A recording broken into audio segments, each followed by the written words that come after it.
Today, we're going to uncover a shared secret, a single, really elegant idea that powers two of the most used features on your computer. And you know what? Chances are you've never even heard of it. So really think about it for a second. The back and forward buttons in your browser and the undo and redo functions in your documents, you use them constantly, right? One lets you travel through your web history, the other lets you travel through your editing history. So what's the big connection?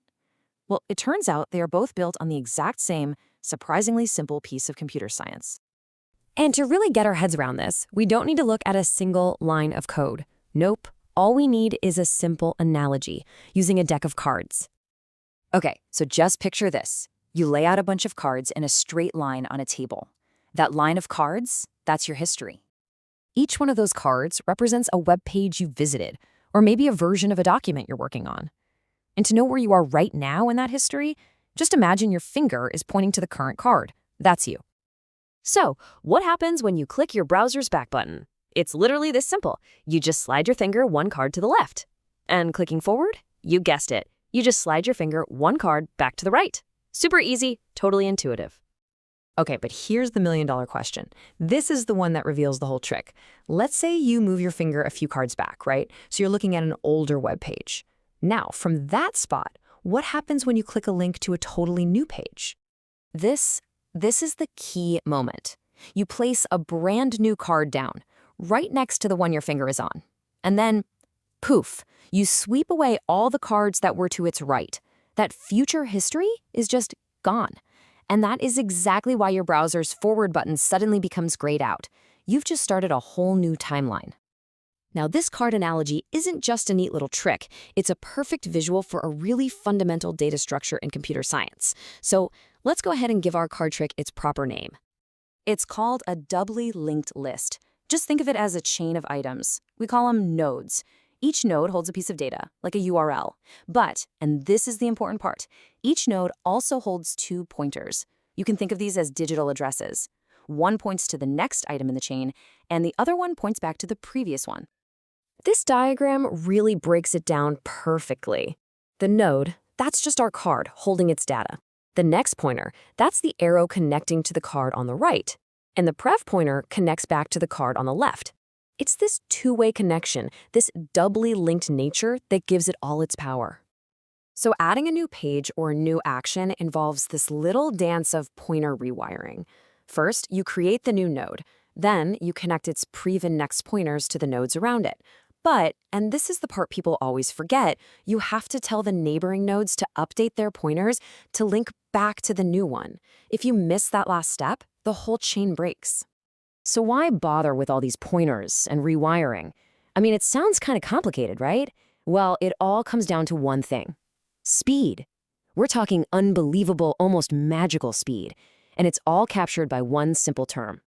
O of 1. You might also hear it called constant time. So what on earth does that mean? Well, it means the operation is basically instantaneous. It takes the exact same tiny amount of time to complete whether your browser history has 10 pages or 10,000. The total size of the list just doesn't matter at all.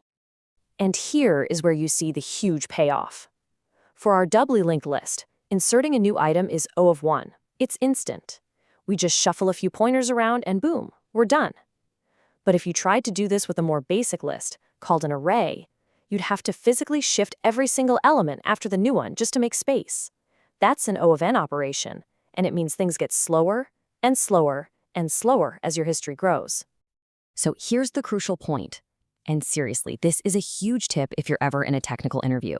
That O1 superpower, it only works if you already have a reference to the spot where you want to make a change. Kind of like our finger in the card analogy. If you have to search the whole list first just to find your spot, well, that search part is still going to be slow.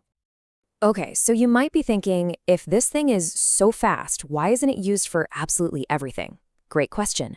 And the answer is because, like with everything in engineering, this design is all about trade-offs. This table really lays out those trade-offs perfectly. Check it out.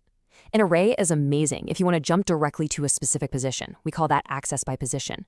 But for inserting or deleting right where you are at the cursor, it's super slow. The doubly linked list is the complete opposite. It's slow for that random jumping around, but it's incredibly fast for those local edits.